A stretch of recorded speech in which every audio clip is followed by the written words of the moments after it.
I still remember the chill of that November evening as I stepped out of Le Corbeau, the tiny bistro that would change my life forever. My name is Amelia Whitlock, and until that night, I thought I knew exactly who I was. Daughter of Margot and Victor Whitlock, heirs to an estate built on winter lawns mowed by strangers and cocktail party whispers about, quote, investment opportunities. I was their trophy daughter, measured in polite smiles and perfectly tailored dresses. But that night, everything shifted. They'd found out I was dating Theo, the line cook whose dark hair always smelled of rosemary. He didn't own a car, lived in a cramped studio flat, and had a smile that felt like sunrise after a week of rain. The Whitlock name had always been about control, appearances, and keeping the circle small. When I asked if Theo could join us for Thanksgiving, my mother's lips curved into a polite no. Let's not pretend, Amelia.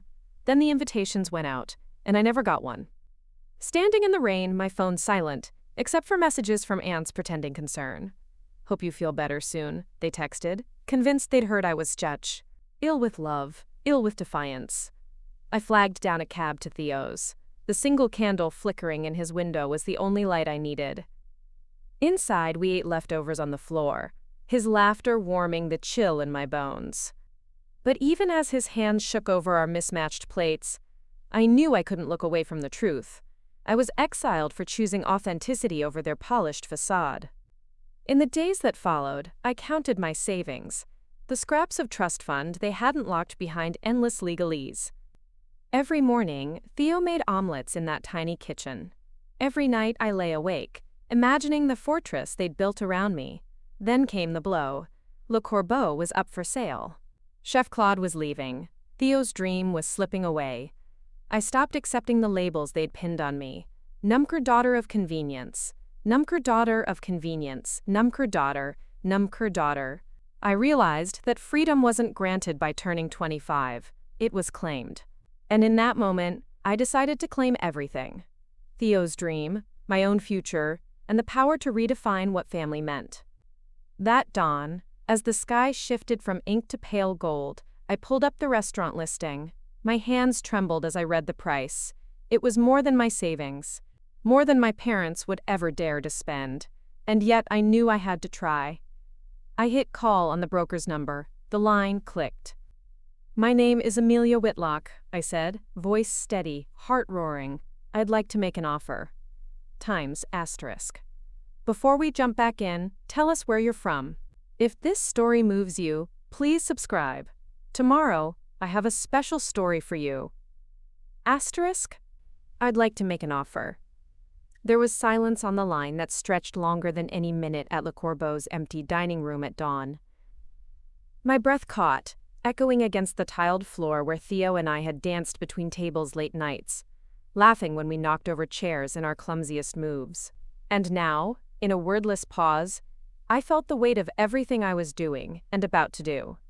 I'm listening, the broker said, voice cautious yet curious. I gathered myself, forcing calm into my tone. I want to purchase Le Corbeau. I want to keep it running. I have the means and the vision. A sharp laugh cracked the line. Your means? Ms. Whitlock, this place is listed at $500,000. You do realize, of course, that dinners here never cleared more than basic expenses. I inhaled. Let that laugh remind you who I am, someone who never backs down. I understand the current financials. I also have plans to revamp the menu, retain the staff, and invest in a community that's already fallen in love with the ambiance. Le Corbeau has potential. Potential isn't currency, Ms. Whitlock. But I heard the broker's pause. I knew I had him thinking. I'm prepared to submit proof of funds and an earnest deposit. If you'll schedule a showing and a walkthrough this afternoon, I'll be there. The line clicked. And just like that, the chase began. Hirnstocks mid-morning at Whitlock & Company. I walked into my parents' office building with a sense of familiarity that made my skin crawl. The mahogany desk towers, the crystal awards catching light like smug little reminders of victories past. My nameplate glittered under fluorescent bulbs. Amelia Whitlock, Director of Client Relations. Positions like mine existed so I could speak at fancy events about numbers that didn't matter. My assistant, Claire, peeked up from her laptop. Ms. Whitlock, There's an anonymous wire transfer inquiry, large amount, coming in. It's flagged. I nodded, feigning innocence. Flag it for me. I'll look at it later. Then I smiled at her, the one that said I had this all under control, even as my heart raced. Because inside my pocket, my own phone lit up with an email. Time showing confirmed. 2 p.m. Meet at Le Corbeau. Asterisk 2 p.m. Le Corbeau. The door chime rang bell-like as I stepped inside. Dust motes floated in the late afternoon sun, cutting through the front windows, illuminating each table as though spotlighting their emptiness. I ran my hand over the worn wood bar, each nick and ding a story of late-night conversations, spilled red wine, and laughter that once filled this space. The broker waited by the open kitchen door, briefcase in hand, eyebrows raised. I strode up, offered a firm handshake. No hesitation, no apology for the intrusion. I'm impressed you made it. I let him show his surprise. Only the determined succeed. He led me through the dining area, highlighting foot traffic stats on a laminated sheet. I nodded, watching the stoves and pots stacked like silent potential. When he opened the kitchen door, I inhaled the lingering scent of thyme and burnt garlic. This was Theo's realm, the center of his world. I stepped through. What do you need from me? He eyed me. Proof of funds. I opened my bag, pulled out a simple envelope. Inside, bank statements, investment letters, a crisp check for 10% of the asking price, marked earnest deposit. He flipped through them, face going slack. Impressive liquidity, he said. He handed them back. I'll begin drafting the purchase agreement. I allowed myself a small smile. Thank you. I back at Theo's studio. I arrived later, nerves humming. The space smelled faintly of last night's experiment. Garlic aioli turned discoverable mess on Theo's cutting board. He was seated on the floor, head in his hands, sleep in his eyes. Details? He asked, voice hopeful and cautious. I sat beside him on the threadbare rug. My cheek ached from smiling too hard. I've put down an earnest deposit. They'll draft the papers tomorrow. If all goes well, I touched his arm. Le Corbeau is ours. Tears glistened in his dark eyes. Amelia, you! He choked on his words. He never had the words when he needed them, so I kissed his temple, held him. We'll make this place ours, I whispered. We'll give it back its soul and build something worth fighting for. The next morning, I walked into Whitlock & Company with a purpose I'd never felt in those halls. I was a buyer, not just a daughter. My reflection in the glass doors caught my eyes.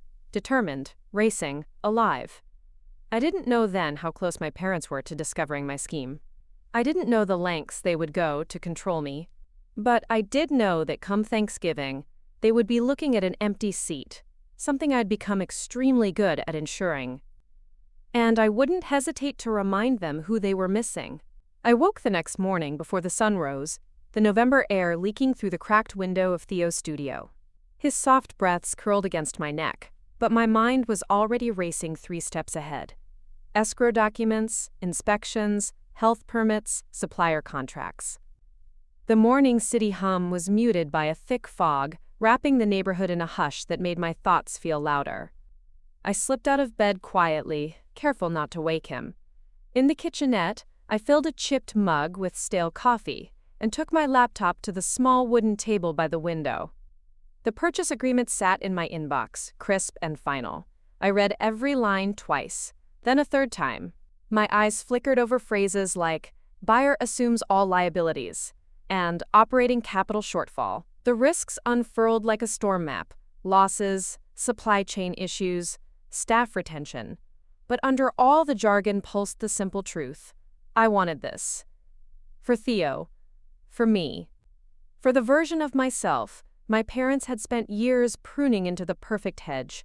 I wanted to be wild and growing, untrimmed, uncontainable.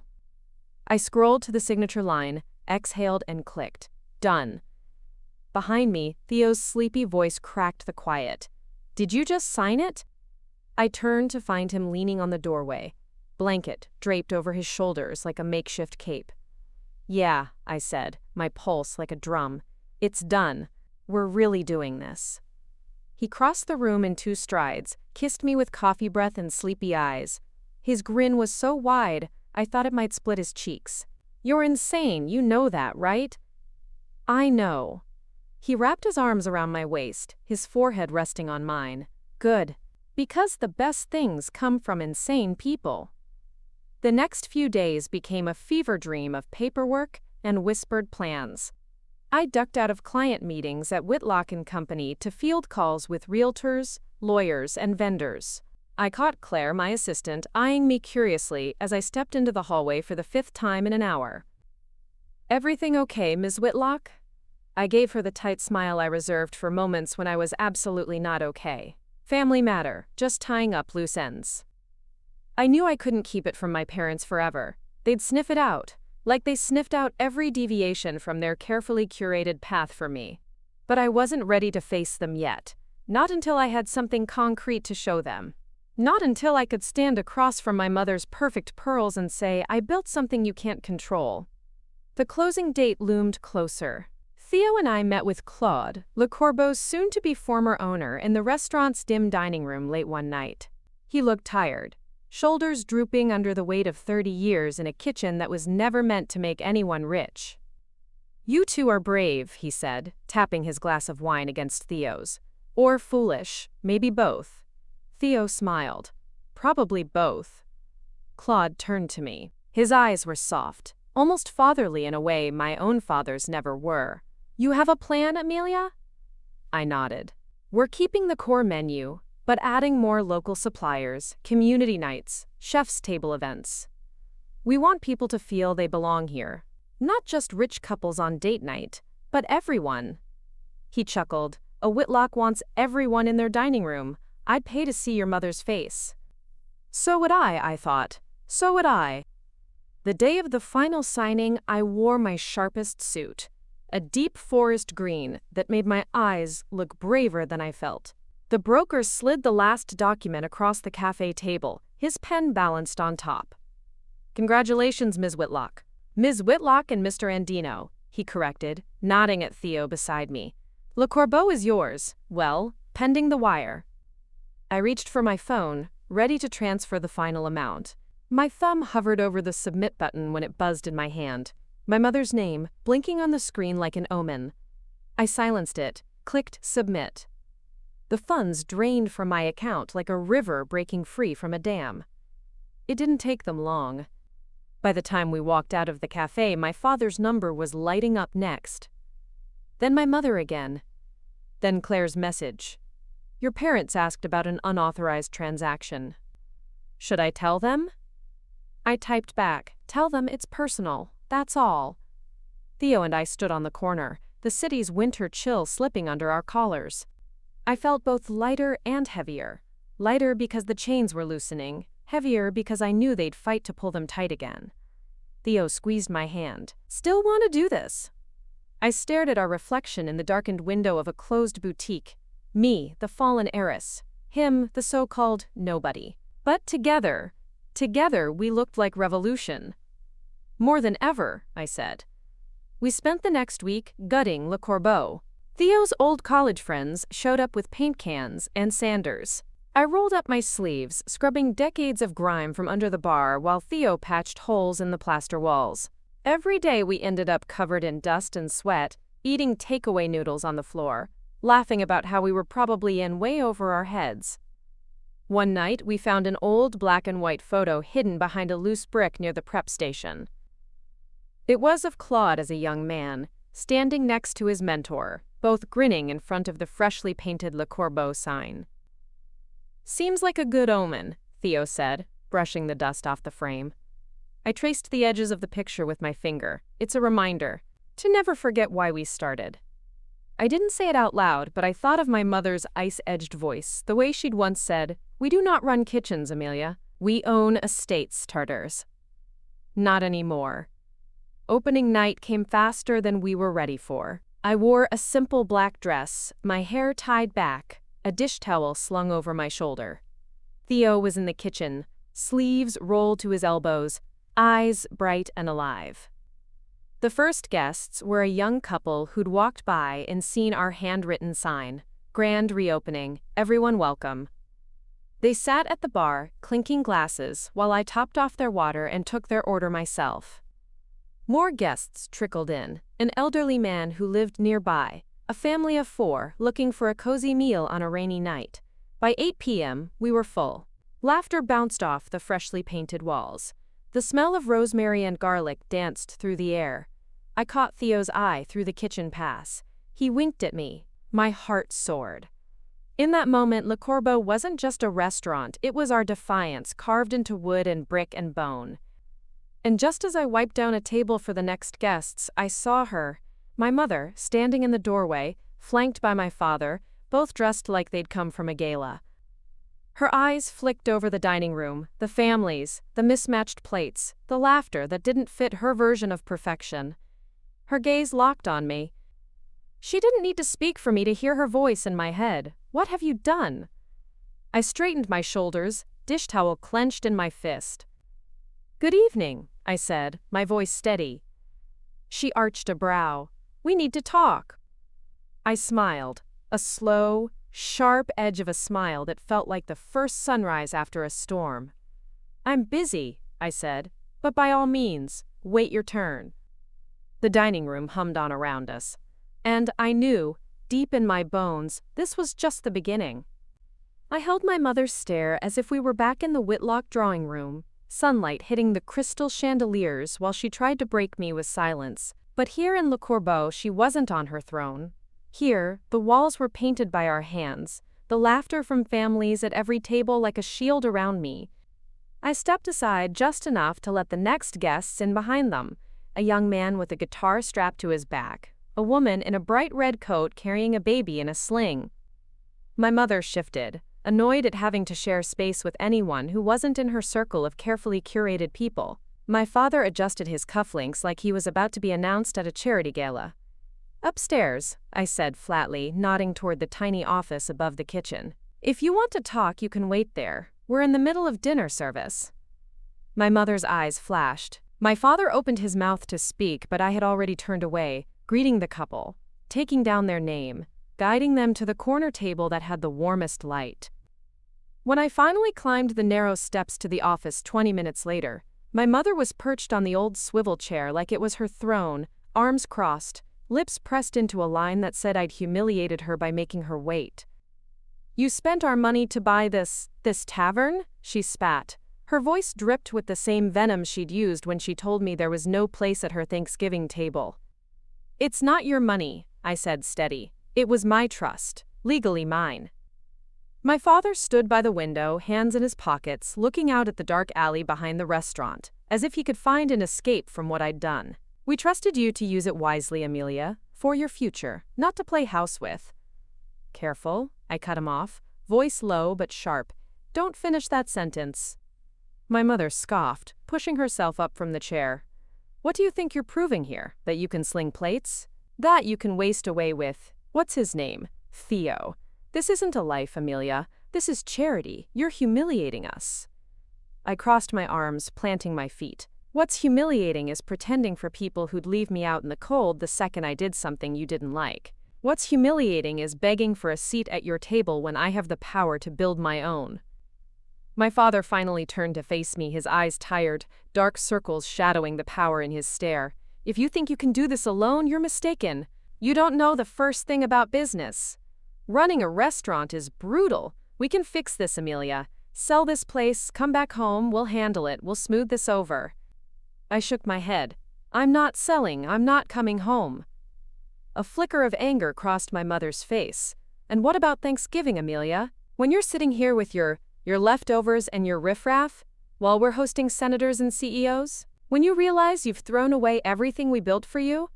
I leaned forward, hands braced on the old metal desk. "When that day comes, Mother, I'll be carving a turkey for people who actually want me there. And you," I let the word hang in the stale air between us, "you'll still be trying to fill that empty seat you made when you banned me for loving someone you can't control."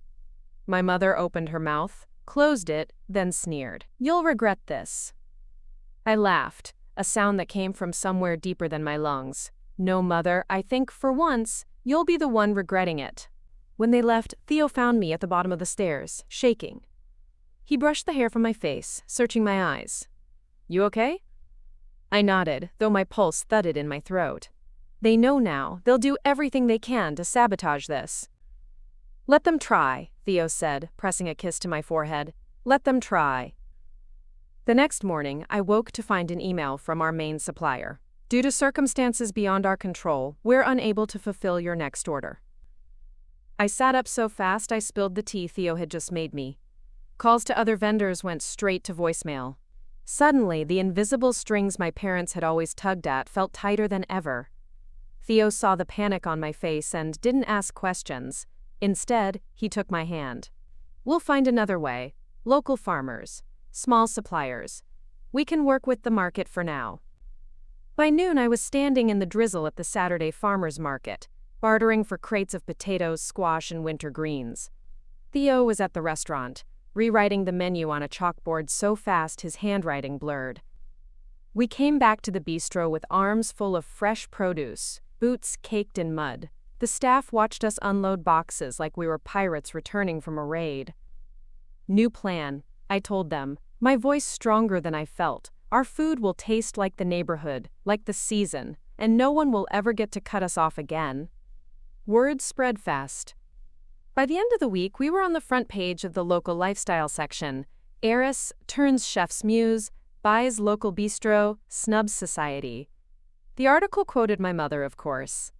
A single line that made my stomach twist. Amelia is going through a rebellious phase. She'll grow out of it. But the next evening, a line formed outside Le Corbeau. Neighbors, students, people who'd never felt comfortable under the old white tablecloths and high-priced wine list. They came for the new prix-fixe menu. Seasonal, affordable, honest. They came for Theo's passion in every bite. I watched a little girl feed her baby brother mashed sweet potatoes, while her mother raised a glass of cheap but good Riesling. An old man played a fiddle by the door, the case open for coins. The bistro was alive in a way I'd never felt at those glittering galas with my parents. Late that night, as we wiped down the bar, Theo pulled me close. They'll never understand it, you know. I pressed my cheek to his chest. They don't have to. He laughed softly. What? I pulled back, my eyes meeting his. They can't shut us down if we refuse to play by their rules. And when Thanksgiving comes? He grinned. You're going to ban them? I smiled, slow and sure. No. I'm going to throw a feast so good that every person they ever cared to impress will want a seat at my table instead of theirs. And when they come knocking, Theo finished it for me, voice low and fierce. We won't let them in. In that tiny moment, standing in the soft hum of our kitchen, I realized what power really looked like. Not the threat of being cut off. Not the cold steel of money as a weapon, but warmth, laughter, a room so full of belonging that no one could take it away. This was just the beginning. And the next time they came for me, I'd be ready. The days leading up to Thanksgiving felt like I was balancing on a tightrope strung high above every lie my family had ever told about who I was meant to be. Mornings began before dawn, the hiss of coffee brewing mixing with the low thud of produce boxes dropped at our back door. Nights ended long after the last table was cleared, the smell of garlic and herbs clinging to my hair like a reminder. This was mine now. This was real. Theo and I slept on the cot we'd dragged into the office above the kitchen, too exhausted to go back to his studio most nights. I kept my phone face down on the desk. Every missed call from my parents, every frosty voicemail from my mother about the embarrassment I was causing, it all sat in that black mirror like a reflection of the life they wanted me to crawl back to. But here, in the bistro's heartbeat, I was finally alive. We built new relationships with local farmers, people who didn't care that my last name could open country club doors, only that I paid on time and appreciated the freshness of their carrots and kale. I learned to patch a leaky pipe with my bare hands. I learned to read Theo's face when he was on the edge of burning out. I learned to run payroll in the back hallway while kids from the neighborhood painted a new mural on the brick outside. A long table surrounded by people, arms raised, plates full. One night, I found Theo leaning over the prep table, scribbling in his battered notebook. His sleeves were dusted with flour. A smear of sauce painted one cheek. "What are you doing?" I asked, dropping into the chair opposite him. He looked up, eyes bright, a grin spreading. "A Thanksgiving menu, not just for us. For everyone. Pay what you can. Whoever needs a seat has one." My heart flipped. They'll lose their minds. His smile didn't falter. "Let them. Your mother's hosting her country club dinner with gold-plated gravy boats. We'll be here, serving real food to real people. And when your parents hear about it, well." I laughed. I couldn't help it. The sound bounced off the tile walls, mixing with the clatter from the kitchen downstairs. "They'll try to shut it down." "Then we'll do it twice as big," he said. I reached across the table, lacing my fingers through his. "They'll never understand us, will they?" His thumb brushed my knuckles. "No, but we don't need them to." The night before Thanksgiving, the bistro hummed with an energy I could feel in my bones. Our team, ragtag as they were, worked like a family.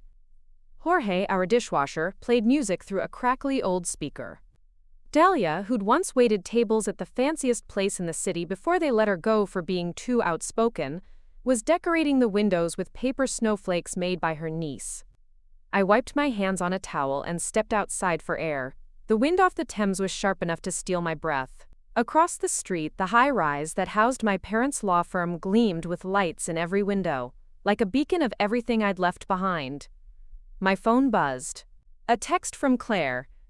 "Jurin Claire.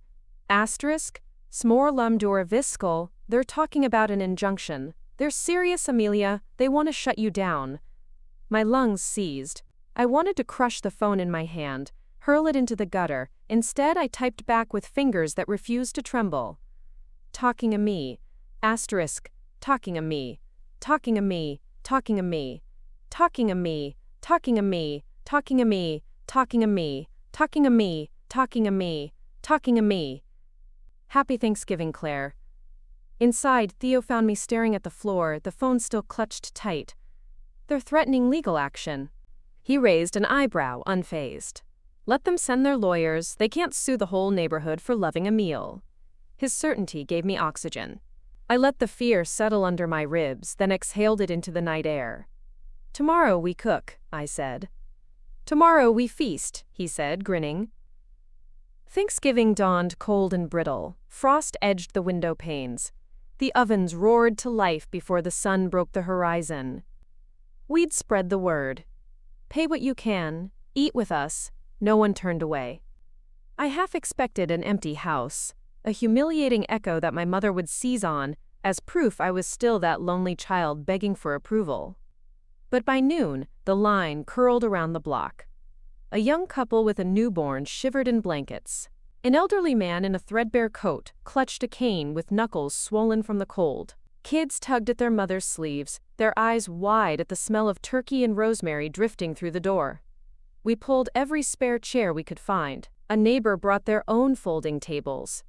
Dahlia's niece taped more paper snowflakes on the walls. And when Theo carried out the first tray, piled high with roasted squash, buttered rolls, and gravy from scratch, I swear I felt something inside me shift into place. People ate, and laughed, and stayed. No one asked about my last name. No one cared that the woman refilling their coffee used to be on the guest list at the governor's Christmas gala. They just smiled and passed plates down the long, makeshift table. At one point, Theo slipped outside to check the line and found my parents' car idling at the curb. My mother's face behind the tinted glass was a portrait of disbelief. She watched the families pour through our doors. She watched a community gather in a place she'd once called a tavern fit for peasants. I stepped out into the cold, napkin still tucked into my apron. She rolled the window down an inch. "Amelia, what is this circus?" I leaned down, meeting her eyes dead on. This is Thanksgiving. The one you banned me from for loving a man who feeds people instead of selling them lies." Her mouth twitched, like she wanted to spit words that would cut, but for once she stayed silent. "We're full," I said, voice calm. "No room at my table for you tonight." I turned away before she could respond. the wind slicing through my sleeves but leaving my chest warm. Hours later, the dining room was a mess of empty plates and full hearts. I stood behind the bar, the weight of exhaustion sweet on my shoulders. Theo poured me a glass of cheap red wine. "To everyone," he said, raising his glass. "To everyone," I echoed. This story took us a long time. If you like it, subscribe. Now, back to the story. But just as we locked up for the night, I found an envelope slipped under the door, the Whitlock family crest, embossed in silver. Inside, a letter in my mother's perfect, cruel script. "You think you've won, Amelia, but we are not done. You will regret this." I looked around the bistro, our bistro, still humming with the ghost laughter of people who would never sit at my parents' table. I folded the letter in half, tucked it in my apron, and whispered to the empty room. "I don't think so, Mother. I think you're about to learn who regrets what." Outside, Theo waited with his arm draped over my shoulder. Together, we stepped into the biting night air, our boots crunching over the frost, our dreams burning brighter than any threat they could ever send. The morning after that first Thanksgiving at Le Corbeau, I stood by the fogged-up window in our tiny office above the kitchen, tracing my finger over the glass where I'd written a single word: belonging. Downstairs, Theo was already clanging pans and greeting the handful of volunteers who'd shown up, still buzzing from the feast we'd pulled off. The letter my mother had slipped under our door the night before, her threat wrapped in silk stationery, sat unopened on the edge of my desk. I didn't need to read it again. I could hear her voice in every line. "We are not done. You will regret this." She wanted me to flinch. She wanted me to fold. But as the first rays of pale winter sun cut through the frost on the window, I felt a defiance settle deeper in my bones than ever before. By midday, the last of the holiday decorations were being boxed up, but word of what we'd done hadn't gone away. Local blogs ran headlines. "Heiress turns her back on high society for local bistro Thanksgiving." Photos of Theo and me, hair messy, sleeves rolled up, serving plates to people who'd never seen the inside of a country club, circulated faster than any PR campaign my parents had ever bought. I caught Dahlia reading the news on her phone while wiping down tables. "You see this, boss?" she said, smirking as she held up a headline: "Whitlock family's black sheep serves community, shocks high society." I pretended to roll my eyes. Inside, I wanted to scream. For the first time in my life, I wasn't being talked about like a pretty thing to be paraded around. I was being seen for what I did, not what I was born into. Theo squeezed my shoulder as he passed behind me, balancing a tray of bread fresh from the oven. "You ready for the next move?" I nodded, though my stomach flipped. The next move had to be bigger or they'd crush us. My parents would pour money into the city council, the health department, the bank that held our loan. They'd find ways to tighten the screws until this place, my dream, and Theo's life's work went up in smoke. That night, after we closed, I found Theo standing in the walk-in freezer, breathing fog into the icy air. He was staring at the shelves, stacks of produce, herbs, fresh cuts of lamb and fish. "You okay?" I asked, stepping in. My breath turned white in the cold. He turned, eyebrows knitted together. "We can't keep buying like this. The pay-what-you-can night was beautiful, but we lost money. I'm not mad. I'd do it again tomorrow. But they're waiting for us to bleed out," I finished for him. His eyes met mine, dark and tired, but still burning. "We need to pivot. Fast. If we're going to survive, we can't just be a feel-good story. We have to be profitable, solid, untouchable." I nodded, ideas sparking behind my eyes.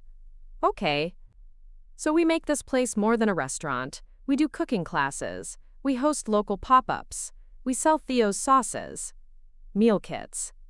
Private events. Anything they can't shut down with a single phone call." His lips curled. "And maybe we stop sleeping on the office floor?" I laughed. "A girl can dream." By the end of the week, our plan was scribbled on a giant whiteboard we'd stolen from the back of my parents' storage unit during my last Thanksgiving at home. I took perverse pleasure in using it for this. Each line on that board was another nail in the coffin of the power they thought they had over me. But my parents weren't staying quiet. They never did. I heard from Claire that they'd reached out to the local council, complaining about quote, zoning issues and, quote, parking ordinances. They'd even offered a, quote, donation to the Community Redevelopment Fund if the city found a reason to revoke our license. When the inspector showed up on a Friday afternoon, clipboard in hand, I didn't flinch. "Afternoon, Ms. Whitlock," he said, glancing around at the bustling kitchen. "We've had a few complaints." I put on my best polite society smile, the one my mother trained into me when I was 12. "By all means, Inspector Lewis, take your time. Would you like a plate while you're at it? We've got an extra stew going for staff meal." He tried to keep his face stiff, but the scent of thyme and garlic worked its magic. An hour later, he signed off with nothing but praise for our spotless kitchen. Dahlia handed him a leftover roll for the road. "Good luck with the Whitlocks," he muttered on his way out. "Nasty piece of work, that family." December rolled in with early snow. The bistro glowed each night like a lighthouse for anyone seeking warmth. Word spread about our cooking classes. Theo teaching couples how to perfect their risotto, Dahlia hosting wine pairings in her no-nonsense style. I started a weekly newsletter, Asterisk the People's Table, sharing recipes, local farm stories, photos of guests who'd never been society. One night, Theo and I sat side by side on the stoop behind the restaurant, the alley twinkling with fairy lights the neighborhood kids had strung up as thanks for our Thanksgiving meal. "Think they'll ever stop coming after us?" he asked. I shook my head, resting my head on his shoulder. "They can't, because every time they push, they remind me what I'm fighting for. And every time they see us survive, it drives them mad." He laughed, soft and warm. "Good." I watched our shadows dance on the brick wall behind the bistro, two silhouettes bigger than the ones who'd started this just a month ago. "Next year," I said, "we'll be ready for them." And I meant it. But the next hit didn't come with lawyers or inspectors. It came with a headline. "Anonymous donor buys up block, plans luxury flats." The article claimed the deal would revitalize the neighborhood. That was code for bulldozing small shops and local restaurants, like ours, to make room for glass towers and valet parking. My parents' fingerprints were all over it. Theo found me standing outside the cafe, the paper crumpled in my hand. "They're trying to buy the entire street," I said, my voice hollow. He rubbed my back, voice quiet but fierce. "They won't get this place. Not without a war." And so, for the first time in my life, I picked up a pen, not as a Whitlock, but as Amelia. Just Amelia, the woman who would fight with every breath to protect what she'd built. I started calling city council members. I organized a meeting with the tenants on our block.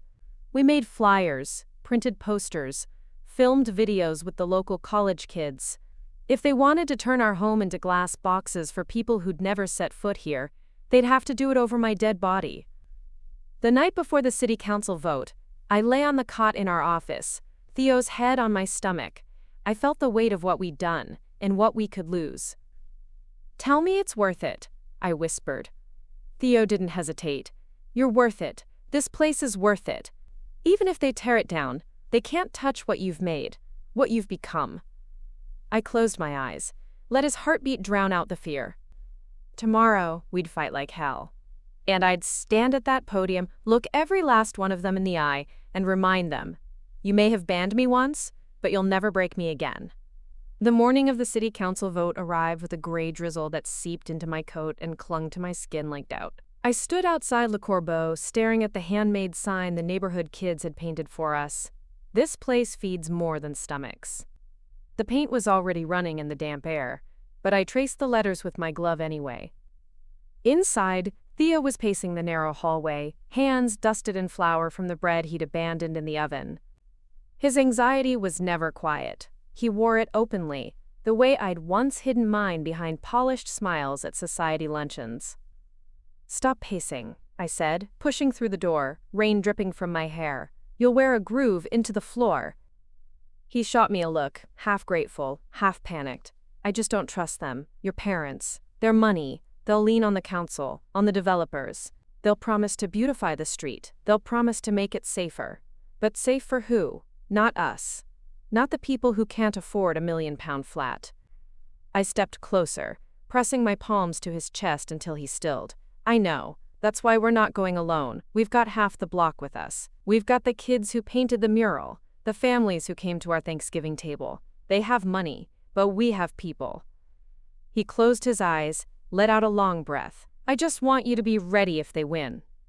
I kissed him, tasting the salt of his worry. They won't. The council chambers smelled like old carpet and coffee gone stale. Rows of folding chairs were packed with neighbors, shopkeepers, students, mums, with toddlers balanced on their hips. The developers sat at the front, their suits too crisp, their smiles too thin. And there, in the second row, were my parents. My father's jaw tight, my mother's pearl earrings catching the harsh fluorescent lights. I took a seat with Theo, our knees touching, our hands locked together under the table.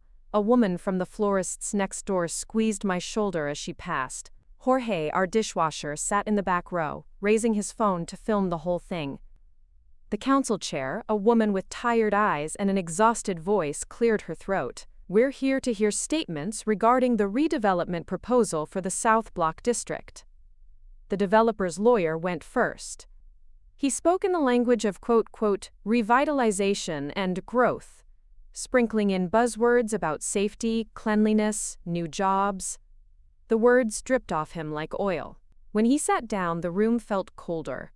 Then they called my name. I stood, legs trembling, and walked to the podium. I could feel my parents' gaze like ice on my back. I adjusted the microphone, cleared my throat. My name is Amelia Whitlock. Some of you know that name from glossy party pages and fundraisers where my family's name bought a table and a headline. But that's not why I'm here. I'm here because my name is also on a deed.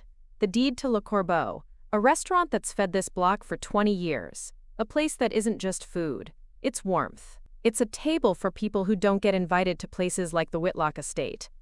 I paused, scanning the rows of faces. Theo's eyes shone like dark stars, steady and fierce.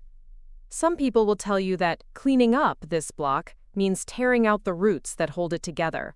They'll promise new flats, more parking, fewer problems. But they won't tell you that the people they're pushing out are the ones who built this street, who keep its lights on when the fancy towers go dark at night. I swallowed, feeling the words catch like thorns. I know what my parents think of this place. They think it's dirty, unworthy. They banned me from their table because I chose to love a man who works 16 hours a day to make food that brings people together. And when they couldn't control me, they came for the thing we built. But you don't get to ban people from a community that belongs to everyone. I leaned in, my voice dropping. We're not leaving, not without a fight. And if you vote for this, you're not voting for growth. You're voting to erase the heart of this neighborhood. The morning after the block vote, the whole street felt different. The threat of demolition was gone, at least for now, but in its place was something I hadn't felt since I was a little girl sneaking into the kitchen during my mother's charity galas. Hope. The kind that hums under your skin like static before a storm. I woke up on the cot in the office above Le Corbeau, sunlight pushing through the dusty blinds. Theo's arm draped over my waist, the steady rise and fall of his chest anchoring me to this fragile new world we'd carved out. I should have felt safe. But safety, I'd learned, was an illusion. One my parents had sold me like an heirloom. Now I knew better. Safety was something you built, one defiant brick at a time. Downstairs, Dahlia was already blasting music in the prep kitchen, her laughter echoing over the clatter of pans. Jorge whistled as he stacked crates of vegetables by the walk-in fridge. It was our little orchestra, chaotic, loud, and alive. I pulled on yesterday's sweater, padded barefoot to the window overlooking the back alley. Kids from the neighborhood were out there, chalking the bricks with bright shapes and messy slogans. We belong here. This is home. For a moment, my throat tightened. I pressed my palm to the glass, willing that message to sink deep enough that no amount of my mother's poison could root it out. 2 weeks later, a letter arrived. Not the crisp white envelopes with the Whitlock crest I'd come to dread, but a cheap manila folder stamped with the city's seal. Inside, a permit, approved sidewalk seating, Freesio. I grinned so wide my cheeks hurt. Dahlia caught me twirling in the dining room, papers in hand. "What's got you spinning like you're in a musical?" she asked, arching an eyebrow. I tossed her the permit. Sidewalk tables. We're expanding. She let out a low whistle. You know they'll hate that, right? I dropped into a chair, catching my breath. Good, let them choke on it. It didn't take long for the new tables to become an anchor. Students camped there with battered paperbacks and laptops held together with duct tape. Mothers with strollers lined up for our soup and bread specials. Old men played chess on the rickety bistro chairs, arguing about the best football clubs in London. Theo added a tiny chalkboard sign, "Pay what you can, no one eats alone." Word spread. The food blogs that once fawned over my parents' black tie fundraisers were now sending interns to write about the, quote, renegade heiress with the working class cafe. But with every glowing write-up, the shadows grew too. My mother's Cold War shifted into something more calculated. It started with small things. Health inspectors showing up twice in 1 week, finding minor issues that cost us fines we couldn't afford. Then the bank called. The line of credit I'd secured with the scraps of my trust fund had been reviewed, the terms suddenly shifting like sand under my feet. Theo found me pacing the back alley, the rejection letter crushed in my fist. "They're going to drain us dry," I said, my voice shaking, "one bill at a time until we're too tired to fight."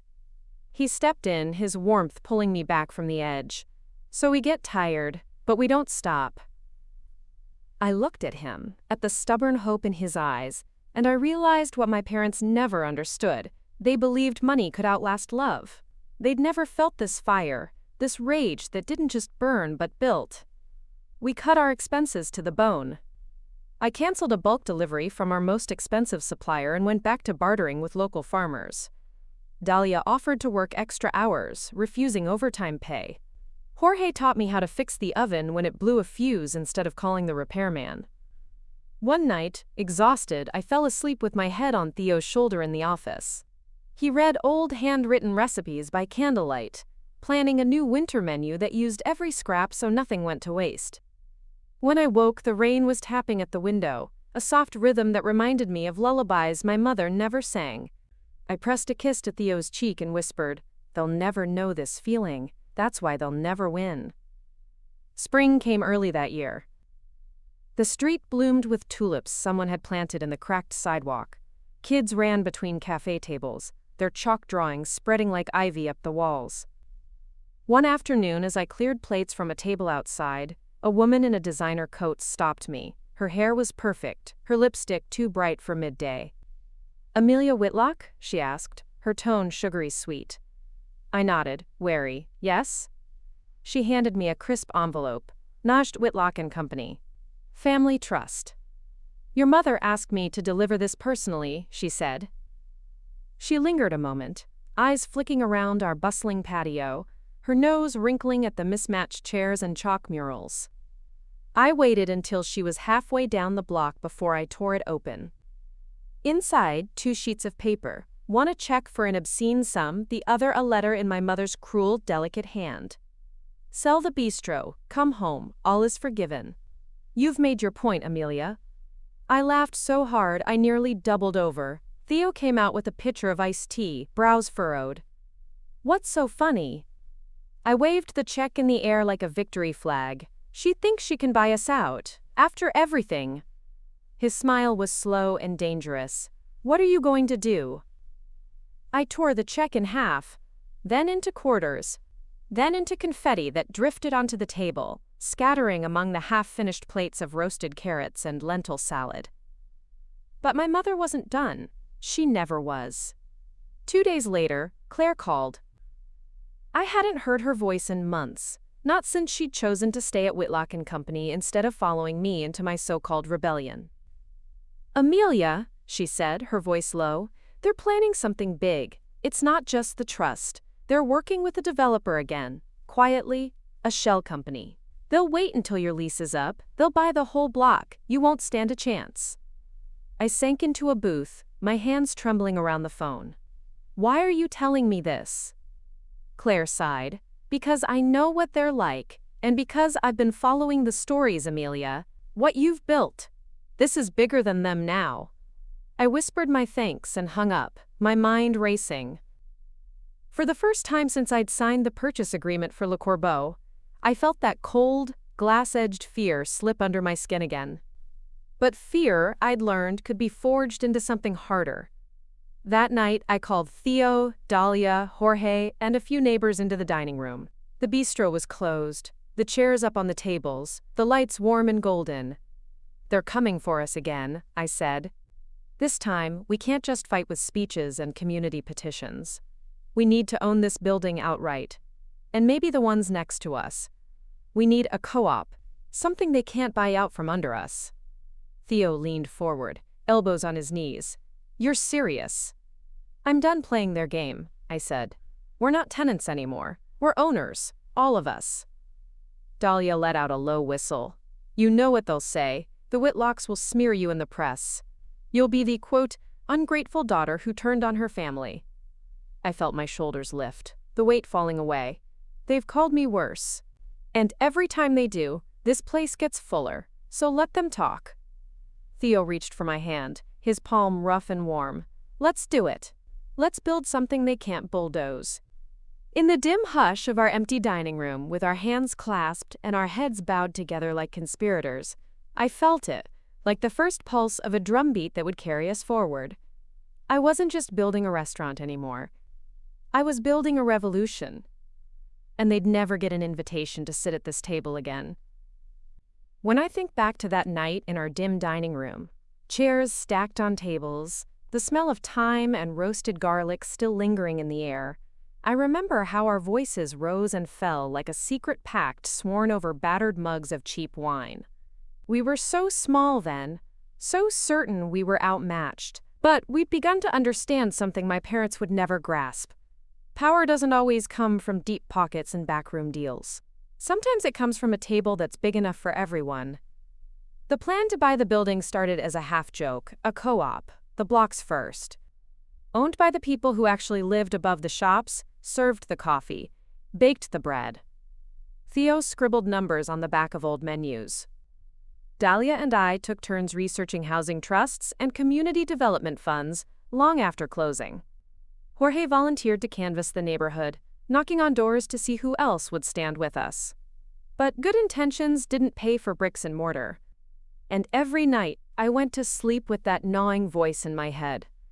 My mother's voice, whispering that I'd fail, that we'd lose everything, that I'd come crawling home, tail tucked tight, the prodigal daughter who'd learned the hard way that people like me weren't built for revolutions. The next blow didn't come from my parents. It came from the bank. A cold, polite letter slid under our door on a Monday morning. "Due to new development plans, your mortgage terms will be re-evaluated. Please prepare to vacate upon lease expiry if the new purchase is finalized."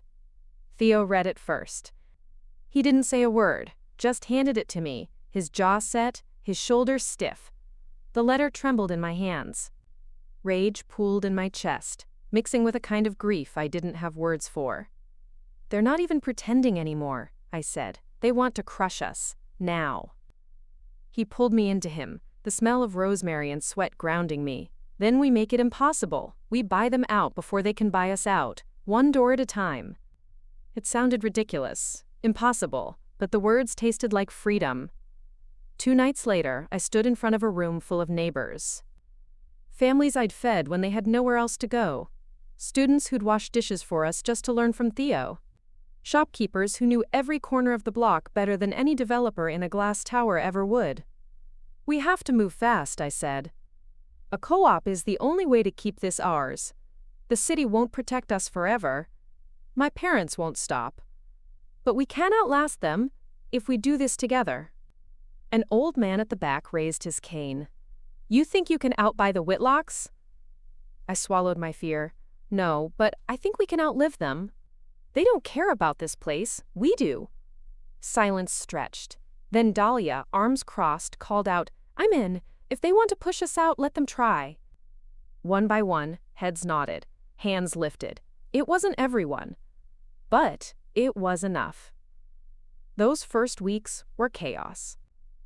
We set up a crowdfunding page with a video Theo shot on his phone. He filmed me standing under the mural the neighborhood kids had painted. "This is home." I'd never felt so exposed. Or so alive. We made posters, handed out flyers at the university, stood on street corners in the drizzle telling anyone who'd listen why this block mattered. For every 10 people who smiled and walked away, there was one who pressed a note into my hand, or dropped a $5 in the donation box by the cash register, or promised to talk to their landlord about selling to us instead of the faceless developer. Every night, I counted the pledges by hand. Some days we barely made enough to cover payroll and the new sign we'd ordered for the front window. Other nights, I'd see an anonymous donation come through, someone who'd heard about us from a friend of a friend, and I'd cry so hard I thought my ribs would crack. Through it all, my parents circled like vultures. They showed up once, unannounced, walking through the dining room during lunch rush. My mother's heels clicked on the scuffed tile like a threat. "This is charming," she said, her eyes scanning the mismatched chairs, the family's passing plates down the long communal table. "You're making quite a spectacle of yourself, Amelia." I didn't bother glancing up from the register. "Can I get you a table?" Her smile was tight enough to crack glass. "This won't last. You know that. You can still come home. We can fix this." I met her stare, my hands steady on the till. "I am home. You're the ones who keep showing up uninvited." Theo appeared at my side, a dish towel thrown over his shoulder. He didn't say a word, just stood there, solid as a stone wall between me and every lie she'd ever told about what I was worth. My mother left without another word, but her silence felt louder than any threat she could have spoken aloud. By spring, the papers caught wind of the story. "Heiress defies family fortune to save local block." The headline was half patronizing, half triumphant. Reporters came sniffing around for a scandal, but what they found instead was a neighborhood that refused to be bought out by the same old money that once owned me. One night, I stood outside the bistro watching the last journalist pack away his camera gear. Theo slipped his arms around my waist, resting his chin on my shoulder. "They're not laughing anymore," he murmured. I closed my eyes, breathing in the promise of it. Good. But the day the papers filed the final story, another letter arrived. An offer. Triple what the bistro was worth. Enough to make every sleepless night, every scraped-together mortgage payment vanish in an instant. I took it up to the office, sitting cross-legged on the floor, the paper heavy in my lap. For a moment, the old voice rose up. This could all be over. The fight. The worry. The late nights. But then I heard the other voice too, the laughter from our pay-what-you-can nights.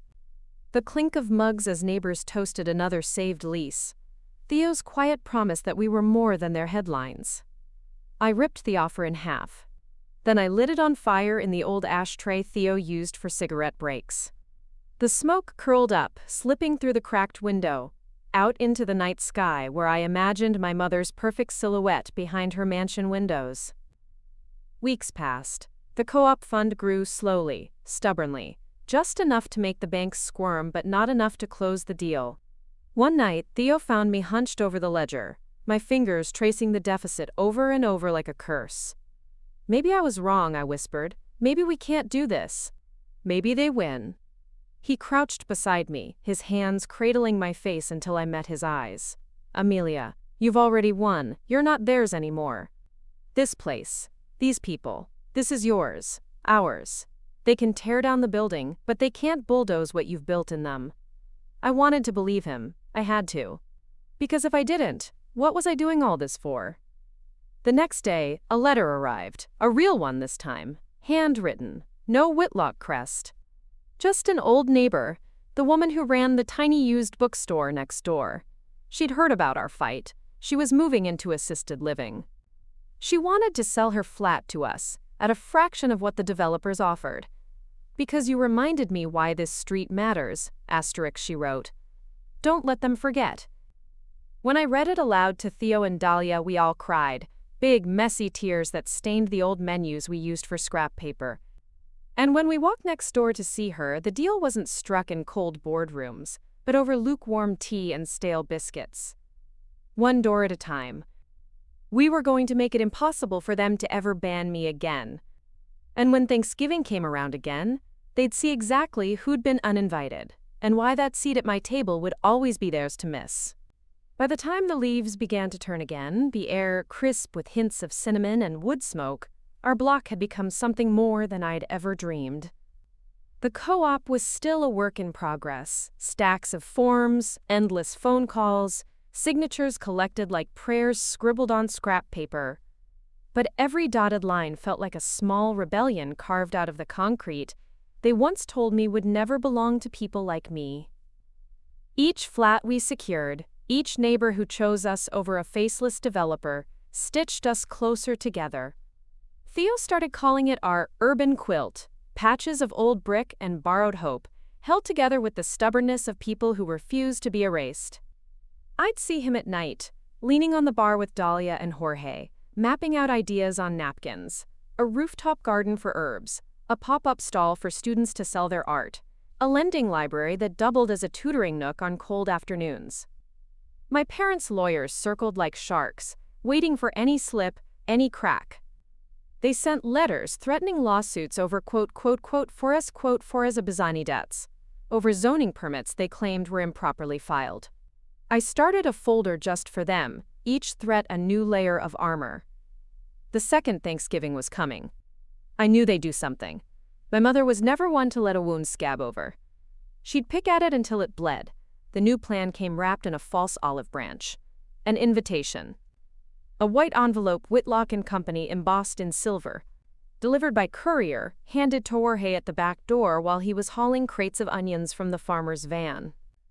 Inside, an invitation to the Whitlock family Thanksgiving. No mention of Theo, no mention of the bistro, just polite script. Tara Amelia, we'd like to put this behind us. Family always comes first.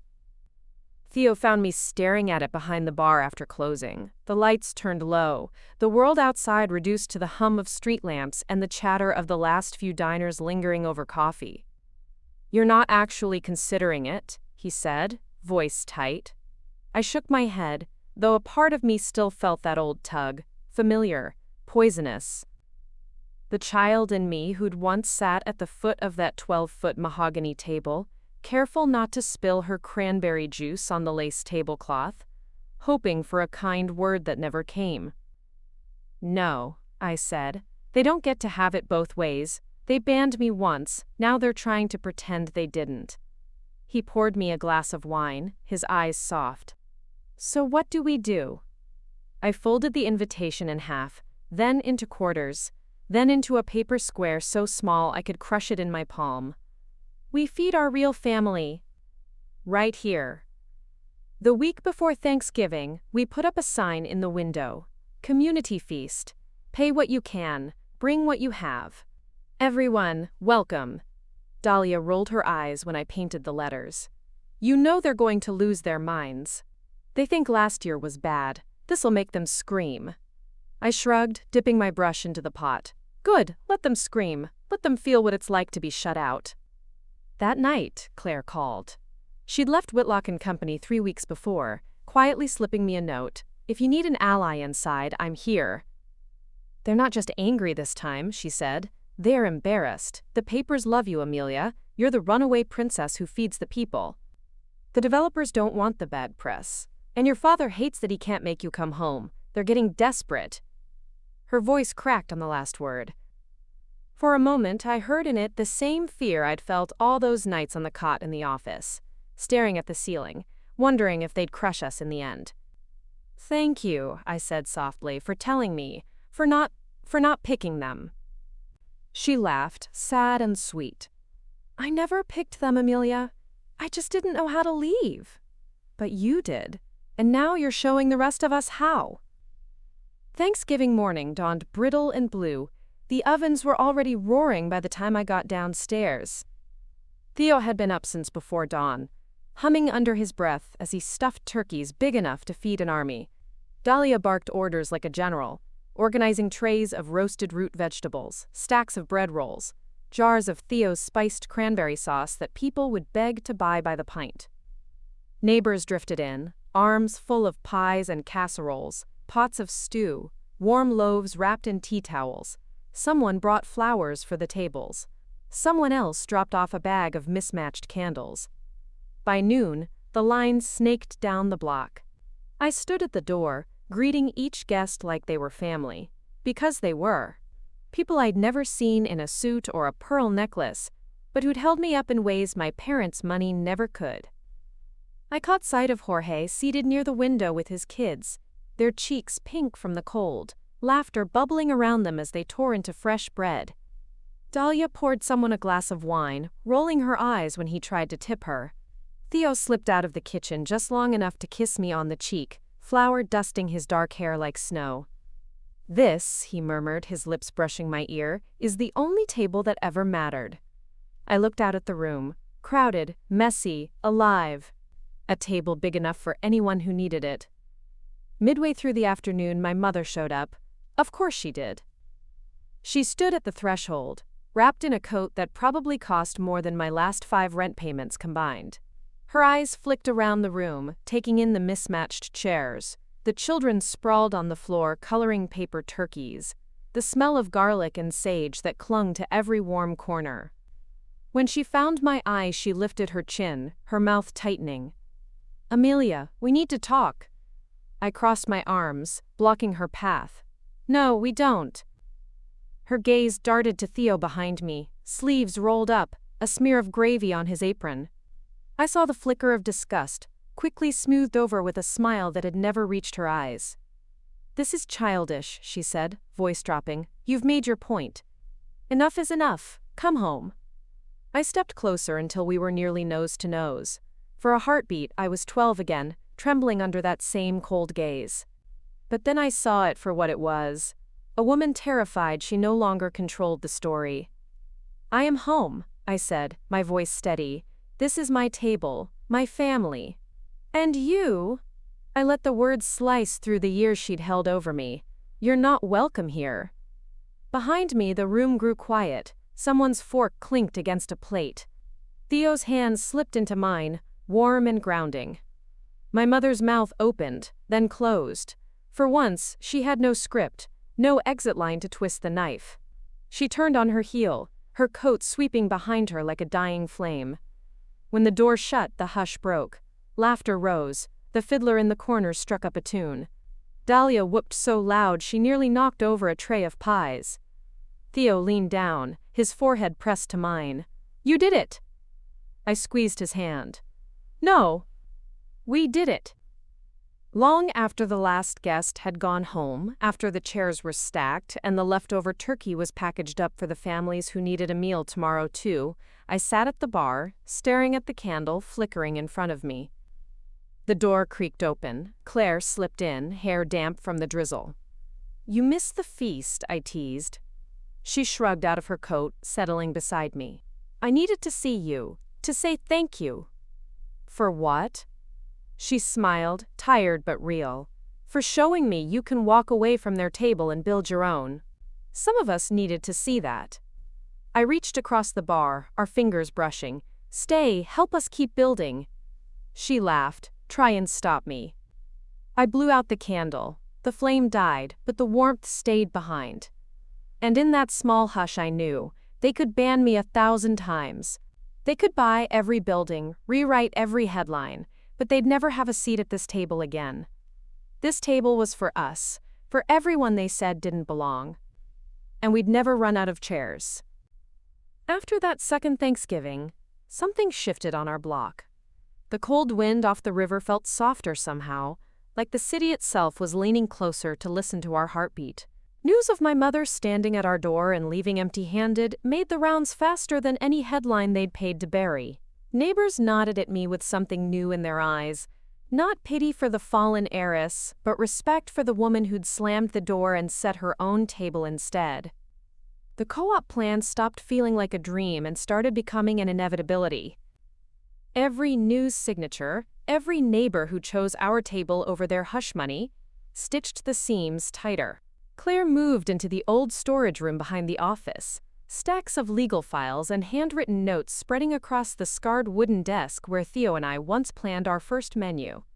Her laughter filled the narrow halls the way my mother's sighs of disappointment never could.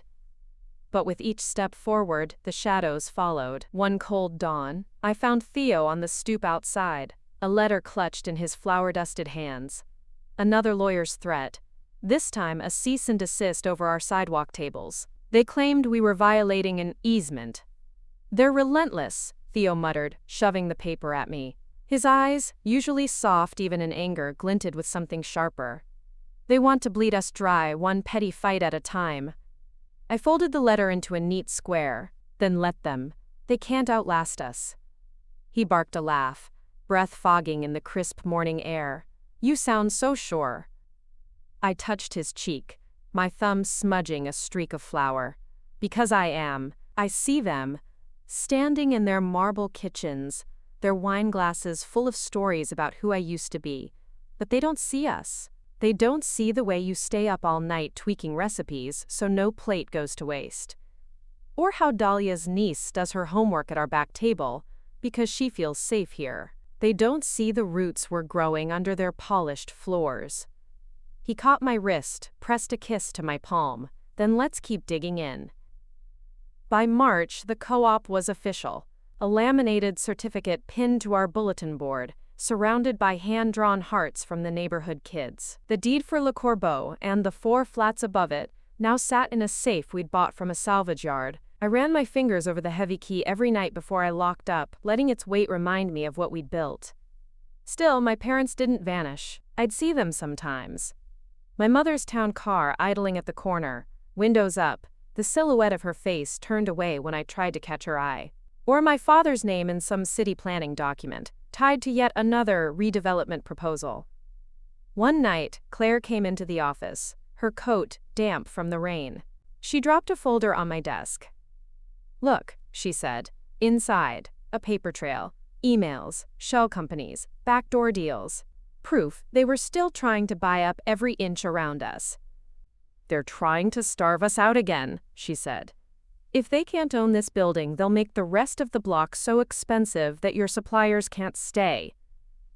No farmers' deliveries, no cheap rent for our staff. Slowly, everything falls apart." I leaned back in my chair, heart thudding. "So we keep going. We buy the next building, and the next." She gave me a tired grin. "That's not an empire, that's an uprising." I shrugged. "Let it be both." Thanks. Spring turned to summer. Our sidewalk tables overflowed with chatter, clinking glasses, laughter that spilled into the street. The mural the neighborhood kids painted now covered the entire side of our building, hands passing plates across a table that never ended. Tourists came by just to take photos. They left more than money behind. They left stories, small pieces of themselves, that settled into the mortar between our bricks. One afternoon, I caught Theo standing in the alley behind the kitchen, staring at the mural. His apron was stained, his hair pulled back, dark eyes shining with exhaustion and something else, pride. "See that?" he said, pointing at the newest edition. A little girl perched on her father's shoulders, reaching for a slice of bread painted so big it looked like the sun. "Yeah," I asked, wiping my hands on my apron. "That's what they don't understand. They can steal our money, our trust funds, our invitations, but they can't paint over that." I leaned into his side, feeling his heartbeat match mine. "No, they can't." Then the letter came. Again, same white envelope. Same embossed crest. But this time, the words inside were different. "Final offer. Walk away. Or we'll tear down everything." It wasn't a threat scribbled in shadows anymore. It was a promise of open war. A promise that the next Thanksgiving would be their triumph, the final seat pulled from our table. I sat on the office floor, the letters spread across my knees. Claire and Dahlia flanked me, silent. Theo stood by the window, arms crossed, the city's hum rising through the cracked glass. "I'm done answering their letters," I said at last. "Next time they want an answer, they can stand outside and watch while we feed everyone they'd leave starving." Dahlia cracked her knuckles. "So what do we do now?" I looked at each of them. My family, the real one. We make it so big they can't erase it. This year, we don't just do a feast. We do the block. We do the whole street. We drag out every table, every chair. We show them that when you ban people, they find each other. Theo let out a low, incredulous laugh. "You're going to ban them right back." I grinned, feeling the fire roar in my chest. "Damn right." And they'll hear the laughter from their empty dining room all the way down here. The weeks that followed were chaos, but it was the kind of chaos that tasted like freedom. Claire found old folding tables in the community center basement. Dahlia recruited every chef she'd ever met. Theo traded old recipes with a Syrian family down the block who offered to cook giant trays of rice and lamb. The bookstore lent us battered copies of cookbooks to display in the windows like trophies. One night, I climbed onto the bar, still damp from a midnight mopping, and announced, "This is our Thanksgiving, our street, our table. No one goes hungry. No one stands alone." Jorge's kids made signs. "Everyone welcome, snotch mine waj, not mind reservations needed." No bands, no bosses, just belonging. And all the while, I could feel my parents seething behind their manicured hedges, trapped in their marble fortress with no one to admire their cold, silent spread. The night before the feast, I stood in the alley behind Le Corbeau. Theo slipped up beside me, his arm draped over my shoulder. "Tomorrow, you're going to make them furious," he said. I turned to him, the city lights dancing in his eyes. "Good. They should know exactly what it feels like to be told you're not welcome." He kissed me, slow and deep, a promise in every heartbeat. "No one could ban you now. You're the whole damn table, Amelia." I laughed, the sound bouncing off the brick walls like music. "Then let's feed them all," I whispered. "Let's show them what a real family looks like." And when the dawn came, carrying the smell of bread and hope and the warmth of 100 open doors, I knew they'd never take my seat again. Not because I'd found a place at their table, but because I'd built my own and left it open for everyone they'd ever told, no. Thanksgiving morning broke over the block like a promise written in sunbeams. The early frost clung to the iron railings and cobblestones, but the cold was no match for what we'd built here. By dawn, the alley behind Le Corbeau pulsed with the hum of community, pots banging, laughter echoing off brick walls, the soft shuffle of boots and battered sneakers dragging folding tables into the street. We didn't have a polished plan. We didn't have matching linens or gilded place settings like my mother's perfectly staged dining room. We had old church pews borrowed from a friend, benches patched with duct tape, chairs dragged from kitchens and classrooms, and we had people, so many people I lost count of the faces by the first pot of coffee. Claire stood at the front door of the bistro, clipboard in hand, her hair a frizzy halo in the crisp air. She checked lists, waved volunteers inside, fielded questions from the local paper that had sent a photographer to capture the Thanksgiving the city would never forget. Theo was in the kitchen, barking orders that sounded more like gentle encouragement than commands. Dahlia hovered at his elbow, balancing trays of roasted squash and lamb. Jorge's kids raced down the block with stacks of paper signs they'd made. "Food is family. This table never closes." I stood in the center of it all, an apron tied tight around my waist, sleeves rolled high, my fingers dusted in flour and hope. This wasn't just another meal, this was my reply to every letter my mother had ever slipped under my door. To every threat scribbled in ink that stank of old money and fear. To every moment they'd banned me from their table because I loved a man who smelled of rosemary and garlic instead of cologne and cash. By noon, the entire block had become a dining room. Families perched on stoops, teenagers shared bites of stuffing from mismatched plates, strangers poured each other cider from battered thermoses. Every window on the street glowed with candles, small flames that made the world feel warmer than any marble hearth ever could. A woman I'd never met tapped me on the shoulder as I refilled her mug. Her eyes were bright with tears, her hands trembling around her cup. "Thank you," she whispered. "My husband passed this year. I didn't think I'd have anywhere to go." I squeezed her shoulder, blinking back my own tears. "You always have a seat here." They came, of course. My parents. They always did. Slinking down the block in their Blacktown car, windows tinted dark enough to pretend they weren't there. But I saw them. I saw my mother's pale face, the pearl earrings that once caught the candlelight in our old dining room now dulled behind glass. She didn't step out. She didn't even roll down her window, but I knew she could see us. Me, Theo with flour streaked on his cheek, Dahlia dancing between tables, Claire reading stories to kids perched on her lap. She could see the mural stretching high above the bistro door. a line of people, hands clasped, passing bowls and baskets to each other, a table so long it disappeared into the painted skyline. This was the table they'd tried to keep me from. And now, they were the ones on the outside looking in. The night came down soft, blanketing the block in the hush of winter. The last of the bread was gone, the trays scraped clean, neighbors lingered around fire barrels, swapping stories. Children curled up under borrowed blankets, their breath puffing clouds into the star-pricked dark. Theo found me leaning against the doorway of Le Corbeau, my hands jammed into my pockets. He pressed a kiss to my temple, his beard scratchy against my skin. "You did it," he murmured. "You banned them right back." I let out a soft laugh. "No, they banned themselves. They chose empty walls and cold wine over this." He slipped his arm around my waist, tugging me closer. "And what about you? Do you feel it yet?" I tilted my head. "Feel what?" "Free." I looked down the block, at the streets strung with borrowed fairy lights, at the patchwork tables overflowing with stories, at the mural that promised this would never die so long as one person remembered why it mattered. And for the first time, I realized I did feel free. Not because they'd stopped trying to crush us, because they hadn't. Not because they'd given up, because they wouldn't, but because they could never take away what we'd become without them. Claire drifted up beside us, her arms wrapped tight around a mug of cooling cider.